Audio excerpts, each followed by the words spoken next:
이번 주 가장 뜨거웠던 두 개의 승부들을 뽑아 냉정하고 철저하게 분석해서 다음 주 시장을 이끌 주도주를 꼽아보는 박우신의 주간 승부주. 안녕하세요. 저는 한지원. 저는 권미정입니다.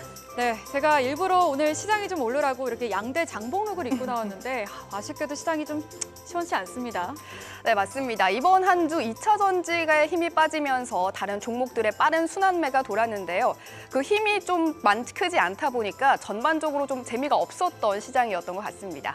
네, 박우신의 주간 승부주는요. 이번 주 가장 뜨거웠던 하나의 테마를 저와 권미정 캐스터가 각각 선정해서 알려드릴 텐데요. 투자의 길을 알려주시는 박우신 파트너와 함께 분석해보고 다음 주에 승부를 낼 유망주까지 뽑아보겠습니다. 자, 그럼 여기서 금요일의 솔로몬 명쾌한 분석과 판단을 내려주실 박우신 파트너 함께 불러볼까요? 박우신 파트너님 나와주세요. 예, 안녕하세요. 네, 안녕하세요. 오랜만에 뵙는 것 같습니다. 예, 거의 한 3주 만에 뵙는 것 같은데요. 예. 네, 반갑습니다. 먼저 이번 주 시장 좀 어떻게 지켜보셨을까요?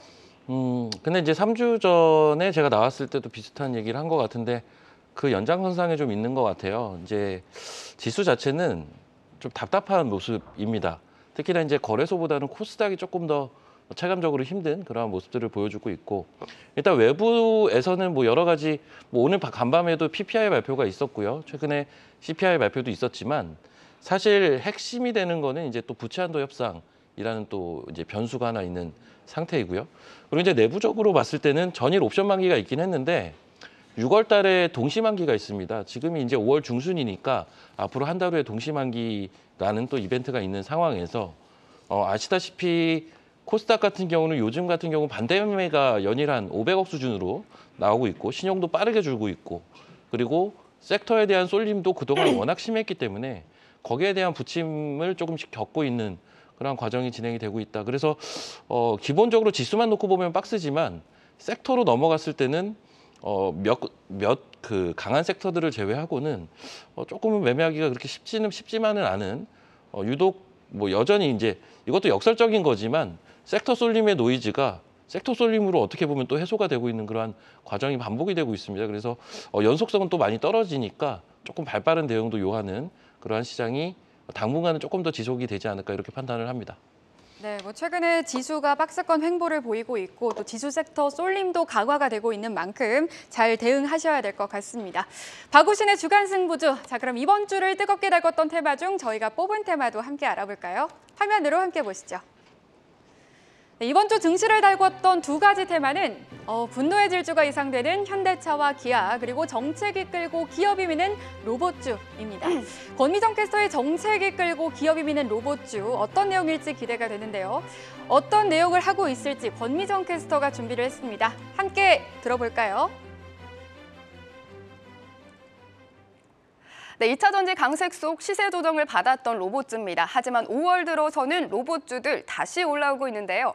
왜 올라오고 있는지, 또 앞으로 남아있는 모멘텀은 무엇인지 살펴보겠습니다. 로봇주들의 상승 이유, 무엇보다 정부 정책 영향이 컸습니다.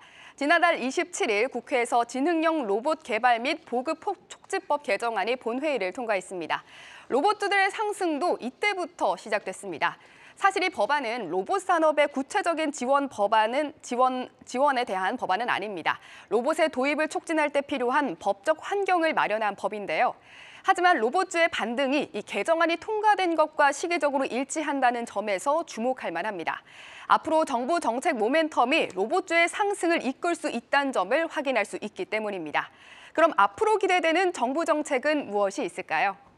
5월 그리고 또는 6월에 발표가 전망되는 바로 첨단 로봇 산업 전략 1.0입니다. 이 법안은 현 정부 들어서 가장 종합적인 로봇 정책이 될 전망인데요. 그동안 정부의 언급을 통해서 이번 정책을 가늠해보자면 정책은 공급과 수요 관점을 망라할 뿐만 아니라 제조용 로봇과 서비스용 로봇을 모두 포괄할 예정이고요. 또 수요 창출을 위한 내용을 물론 투자를 유도하기 위한 세제 혜택과 금융 지원 등도 모두 포함될 전망입니다. 로봇 상승 동력 두 번째는 바로 밀어주는 힘, 역시 대기업들의 수요입니다. 대기업들의 로봇 수요는 점차 늘어나고 있고요. 로봇들의 주가도 함께 반응하고 있습니다. 지난달이었죠. 현대차가 24조 규모의 투자를 결정했습니다. 이틀 전에는 국내에서 29년 만에 전기차 공장을 울산에 짓기로 했는데요. 이 소식에 자동차 부품주들도 반응했지만 역시나 로봇주들도 함께 반응을 했습니다. 새롭게 신설되는 공장에서 공정의 50% 이상을 로봇이 차지할 거란 이야기가 나오기 때문입니다. 이렇게 제조업 기반의 우리나라에서 로봇은 유독 더 수요가 높습니다. 하지만 노동력은 점차 줄어들기만 하죠. 이렇게 사회적 수요와 정책이 결합되면서 로봇도 2차 전지 같은 메가 트렌드가 될 거란 전망이 나오고 있습니다. 마지막으로 역시 두산 로보틱스의 상장 일정이 구체화된 점도 빠질 수가 없습니다. 협동 로봇에서는 전 세계 5위, 국내에서는 압도적 1위를 차지하는 두산 로보틱스가 다음 달 상장 예비 심사를 청구합니다. 거래소의 심사 기간이 통상 2달 정도 걸리는 만큼 늦어도 9월 초에는 심사 승인을 받아서 10월쯤 상장을 완료할 가능성이 높습니다. 상장을 앞두고 로봇 열풍이 다시 한번 불 수도 있겠죠. 오늘 그럼 로봇 관련주 주가 흐름 살펴보도록 하겠습니다. T로보틱스와 에브리봇입니다. T로보틱스는 현재 보합권에서 움직이고 있고요. 에브리봇은 오늘 서빙 로봇에 진출하겠다는 발표를 하면서 1.6%대 상승하고 있습니다. 네, 이번 주가 끝나면 이제 실적 시즌도 슬슬 마무리가 됩니다. 실적 부담감이 떨쳐지는 시기인 만큼 성장주인 로봇주가 비상할 수 있을지 지켜봐야겠습니다. 네, 로봇주가 한 2개월 동안 좀 눌렸다가 이제 최근에 다시 반등을 시도하고 있는데 어떤 내용인지 권미정 캐스터가 소개를 해주셨고요. 투자 얘기를 열어주시는 박우신 파트너님, 이번 주에 좀 잘 갔던 로봇주 투자할 때 좀 어떤 점에 주목을 해봐야 될까요? 그러니까 이제 로봇주는 사실 아시다시피 1분기에 굉장히 강했던 대표적인 그 3대 섹터 중에 하나입니다. 로봇, AI, 2차 전지 이 3대 섹터가 1, 2, 3월을 주도했었죠. 길게 보면 4월까지도 이제 2차 전지는 더 강한 그러한 파동들을 보여줬는데 그 말인즉슨 사실은 가격적으로는 좀 부담이 분명히 밸류에이션이나 어떤 주가의 가격 측면에서 부담이 분명히 되는 구간에 있는 건 사실입니다. 다만 기존의 1분기 때 같은 경우는 기업 주도의 그러한 시세 모멘텀을 보여줬다면 향후에는 이제 정부 정책 주도로 바뀔 것이다라는 스토리 자체는 굉장히 충분히 설득력이 있는 내러티브라고 보고 있고요. 과도한 밸류에이션은 부담이나 또 실생활에서 우리가 로봇을 자주 접하지 않습니까? 실제로 서빙 로봇이라든지 이러한 것들은 우리가 가까이 가도 많이 볼 수가 있어요. 그래서 결론적으로는 이 섹터 같은 경우는 1분기처럼 강한 시세를 현재 시점에서 기대하기에는 저는 개인적으로 조금 무리가 따른다라고 보고 지금 구간이 지수 자체도 굉장히 좀 혼란스러운 구간이다 보니 결국은 기존에 많이 올랐던 종목이나 sek터들 같은 경우는 좀 트레이딩을 해줘야 되는 구간이라고 판단을 하고요. 오히려 새롭게 부각이 되거나 아니면 실적이 단단하게 유지가 되거나 이 두 가지에 부합되는 그러한 섹터들을 좀 찾아야 되지 않나. 로봇에 대한 관심은 계속 가지되 가격적인 부분을 감안하셔서 트레이딩을 좀 해야 된다. 이렇게 말씀을 드리겠습니다. 네, 1분기에 강했던 섹터였던 만큼 이제 가격 부담이 있고 또 그만큼 강한 시세를 기대하기는 어렵다는 의견, 그런 의견과 함께 또 정부 정책 주도 모멘텀은 기대해볼 만하다, 좀 긍정적이다라는 의견까지 들어봤습니다. 네, 현대차는 1분기 역대급 실적이 이어서 이번 주 52주 신고가까지 경신을 했죠. 현대차, 기아, 분노의 질주로 자세히 확인하시죠. 한지원 캐스터가 준비했습니다.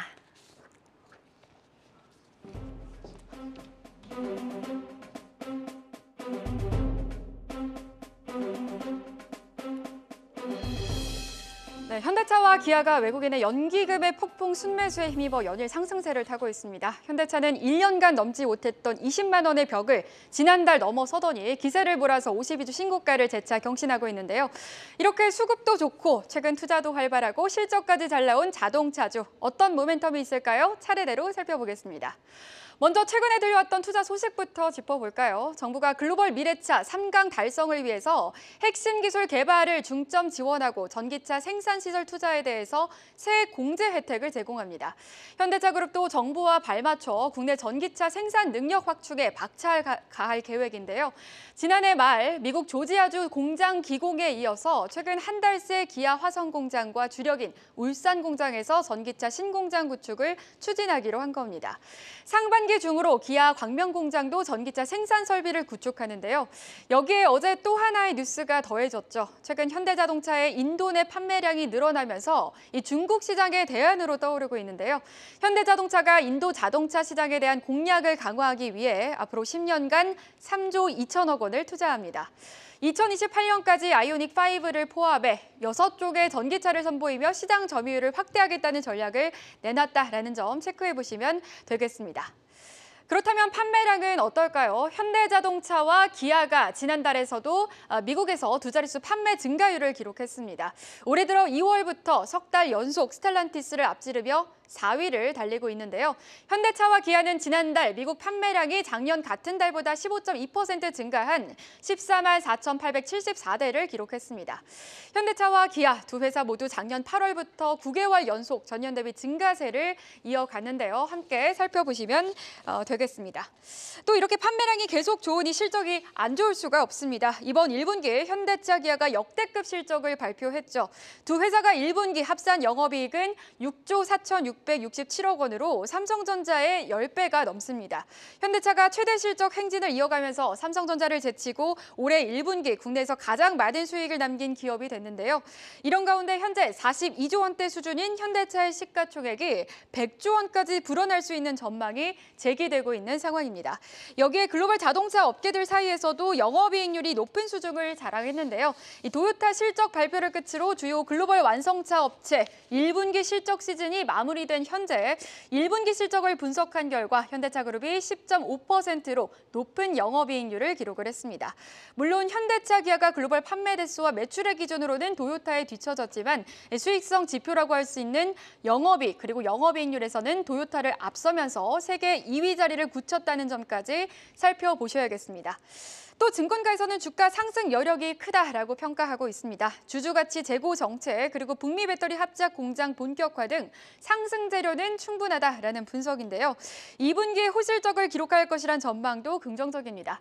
현대차가 실적을 발표한 이후 보고서를 내놓은 15곳의 증권사 가운데 9곳이 잇따라 목표가를 높여 잡았는데요. 대신증권이 28만 원, 키움증권은 30만 원, 하나증권은 27만 원, 메리츠증권은 가장 높은 목표가 35만 원까지 제시를 했습니다. 과연 어디까지 질주가 계속될 수 있을지 체크해 보시기 바라겠고요. 이어서 오늘 주가 확인해 보도록 하겠습니다. 조정장 쪽에서도 꾸준히 달려줬습니다만 오늘은 좀 쉬어가는 흐름입니다. 현대차는 보합, 기아는 0.4%가량 내리고 있고요. 다만 두 종목을 향한 공매도 물량이 쌓이고 있기 때문에 주가 상승에 부담이 될 수 있다는 점까지 유의해 주시기 바랍니다. 이어서 자동차 부품주도 함께 살펴보도록 하겠습니다. 오늘 자동차, 완성차 업체들은 좀 부진한 가운데 자동차 부품주들은 좀 힘을 받아가는 모습인데요. 세종공업이 18% 넘는 급등, 그리고 캐스텍코리아가 13%, 서현이화도 강하고요. 동아화성이 13% 넘는 급등세 연출하고 있습니다. 네, 대표님, 이번 주 잘 갔던 자동차 관련주 투자할 때는 어떤 점 유의하면 좋을까요? 일단 자동차 섹터 같은 경우는 이번 실적 시즌의 소위 이제 히어로 섹터 중에 하나다라고 볼 수가 있을 것 같아요. 결국은 이제 이것도 이제 실적 시즌이다 보니까 뭐 나타나는 현상이기도 하지만 기본적으로 이제 시장 자체가 약간의 이제 혼돈을 겪는 1분기 때 워낙 시장이 좋았기 때문에 지금 한 4월 달, 5월 달 접어들면서 여러 가지 노이즈들이 많지 않았습니까? 그러면서 그런 부침을 좀 겪는 과정에서 결국 이제 시장 참여자들은 그래도 믿을 건 실적밖에 없구나라는 생각으로 좀 여러 가지 이제 투심들이 몰려가는 게 아닌가 싶고요. 대표적인 게 이제 이 자동차 섹터 그리고 엔터주 뭐 금일 같은 경우도 굉장히 강한데 지난번에도 제가 말씀을 드렸던 섹터죠. 그리고 피부 미용 이런 쪽은 사실은 구조적인 성장이 일어나고 있는 대표적인 섹터고 이번 1분기 실적도 좋았던 그런 섹터들입니다. 그래서 그런 쪽에 대한 시장의 관심이 계속 진행이 되고 있다 보니까 현재 시장 성격에는 좀 부합이 되는 섹터들이 되지 않나 뭐 이런 판단을 하고요. 물론 이제 우리가 자동차주 하면 뭐 현기차를 포함한 대부분의 이제 완성차 업체를 보통 자동차 섹터라고 부르기는 하는데 금일 시장에서도 그렇지만 이 부품단이 굉장히 강한 모습들을 보여주고 있어요. 그래서 매매를 하기에는 완성차 업체들보다는 그래도 부품단의 업체들도 같이 좀 놓고 보셔야 그래도 수익을 단기에 좀 챙길 수 있는 그러한 룸들이 좀 있지 않을까라고 보고 있고요. 지금은 딱 두 가지를 저는 중요하게 보는데 실적이 구조적으로 늘어나는 섹터들은 계속 관심을 좀 가질 필요가 있다라는 생각이 있고 아니면은 주가 측면에서 그동안 좀 많이 외면받았던 섹터 차라리 그러한 쪽으로 그 두 트랙 전략으로 지금 시장의 전략을 잡으시면 힘든 구간을 잘 버텨낼 수 있는 묘안이 되지 않을까 뭐 이런 판단을 좀 해보고 있습니다. 네, 매매를 할 때는 완성차뿐만 아니라 자동차 부품주도 함께 고려하라는 말씀까지 해주셨습니다. 그럼 박우신의 주간 승부주, 박우신 파트너의 판단을 들어봐야겠죠. 자동차 대 로봇, 다음 주에도 매력이 이어질 테마는 무엇일까요? 예, 저는 자동차주를 선택을 하겠습니다. 네, 이번 주 박우신의 선택은 자동차였습니다. 이유를 좀 더 자세히 짚어주시죠. 근데 이게 사실 오늘 자동차 부품이 세서 자동차주를 선택을 한 게 아니냐라고 얘기를 하실 수도 있겠지만 사실은 그 대본은 전일 작성을 보통 하거든요. 그래서 이 자동차 같은 경우 아까도 잠깐 언급은 드렸지만 저는 지금 구간이 굉장히 투자자 입장에서 헷갈릴 수 있는 구간이라고 보고 있고 이러한 구간이 한 6월 중순까지는 이어질 것으로 판단을 좀 하고 있습니다. 그래서 이제 그럴 때는 오히려 좀 변수가 적은 섹터를 사람들은 찾으려고 노력을 할 것이다라고 판단을 하고요. 그 대표적인 섹터가 로봇보다는 그래도 자동차주가 아닌가라는 생각을 해요. 그리고 로봇 섹터는 1분기 때 워낙 강했기 때문에 약간의 부침은 분명히 있을 수가 있다. 지속적으로 성장 섹터인 것은 분명한데 그러한 부침은 좀 감안을 해야 될 거고 그렇다면 좀 안전하게 볼 수 있는 것은 자동차 섹터지 않을까. 뭐 이런 판단을 합니다. 제가 아마 지난번에 출연했을 때 엔터 섹터를 말씀드렸는데 그때 똑같은 이유를 댔을 거예요.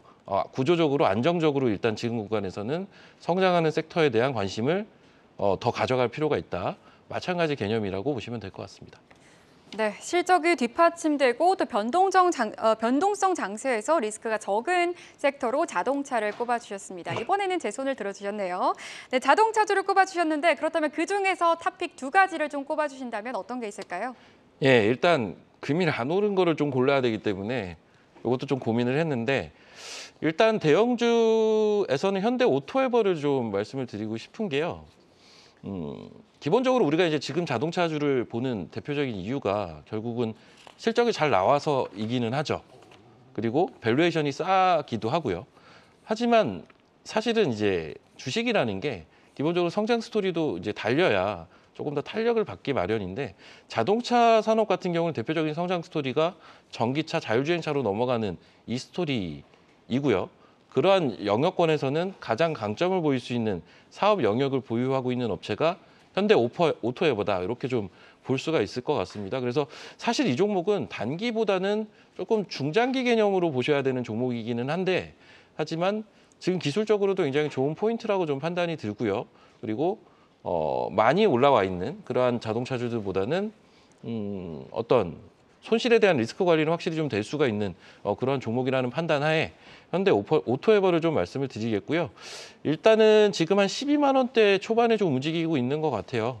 목표가는 14만 5천 원 정도 보고 손절가는 11만 원 정도 보고 중기적인 대응을 하시면 적절하지 않을까 뭐 이런 판단을 좀 해보고요. 자, 이제 두 번째 종목은 좀 작은 종목 중에서 골라봤는데요. DIC라는 종목입니다. 이 DIC 같은 경우는 이제 자동차 부품 라인업 중에서도 사실 이 회사는 이제 현기차 같은 완성차 업체들에도 납품을 하지만 이제 테슬라나 GM 같은 전형적인 이제 북미 업체들에도 납품을 하는 그러한 자동차 부품 업체로 알려져 있습니다. 근데 기본적으로 이제 미국향으로 전동화 부품에 대한 매출이 지속적으로 좀 확대가 되고 있어요. 특히나 한 내년 정도부터는 이제 본격적인 구조적인 성장이 가능하다.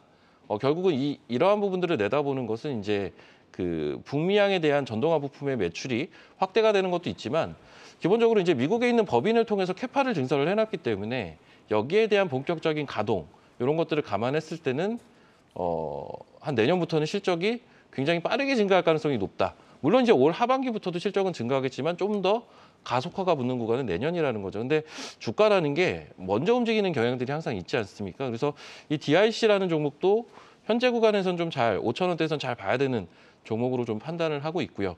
일단 현재 5,500원 정도 움직여주고 있죠. 이 종목 같은 경우는 목표가로는 한 7천 원까지는 한번 볼 수는 있을 것 같고요. 손절가는 한 5천 원 정도 잡고 대응을 하시면 단기적인 대응도 충분히 가능하지 않을까 그런 관점에서 DIC를 자동차 부품 라인업에서 소개를 시켜드렸습니다. 네, 박우신의 주간 승부주 다음 주에 잘 갈 섹터로 자동차, 특히나 자동차 부품주의 매력도가 높다라고 얘기를 해주셨고요. 또 관련된 탑픽 두 가지는 현대 오토에버 그리고 DIC였습니다. 투자에 참고가 되시길 바라겠습니다. 네, 저희는 다음 주에 더 매력적이고 뜨거운 테마를 찾아서 돌아오겠습니다. 박우신 파트너님 오늘 말씀 감사합니다.